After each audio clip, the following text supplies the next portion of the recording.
আসসালামু আলাইকুম সবাইকে। আজ তৈরি করছি ট্রেস লেচেস কেক। এটি কেকও বলতে পারেন, দারুণ একটি ডেজার্টও বলতে পারেন। খেতে দারুণ দারুণ ইয়াম্মি।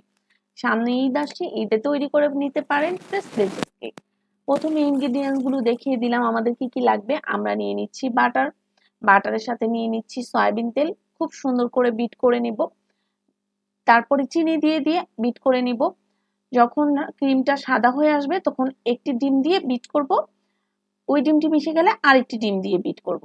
ডিমটা কিন্তু বেশি সময় বিট করবেন না, তাহলে হার্ড হয়ে যাবে। এবার যেই শুকনো উপকরণ সেগুলো দিয়ে দিচ্ছি, ময়দা, কর্নফ্লাওয়ার, গুঁড়ো দুধ, বেকিং পাউডার, লবণ, সব একসাথে দিয়ে আবার একটু বিট করে নিচ্ছি। বিট করে এবার আমরা একটা ওভেন প্রুফ ট্রেতে দিয়ে কেকটি বেক করে নেব 30 মিনিটের জন্য 160 ডিগ্রিতে। এবার আমরা নিয়ে নিচ্ছি, দিয়ে দিয়েছি এভাপোরেটেড মিল্ক, কনডেন্স মিল্ক দিয়ে তৈরি ক্যারামেল এবং হেভি ক্রিম। সবকিছু খুব সুন্দর করে মিক্স করে কেকটা বেক হয়ে যাওয়ার সাথে সাথে এটি ছিদ্র ছিদ্র করে সেই মিল্কের মিক্সচারটা গরম কেকের উপরে ঢেলে দেব। কেকটা রুম টেম্পারেচারে ঠান্ডা করে উপরে পছন্দ মতো হুইপ ক্রিম দিয়ে ডেকোরেশন করে নিব। ব্যাস, তৈরি হয়ে গেল ট্রেস লেচেস কেক।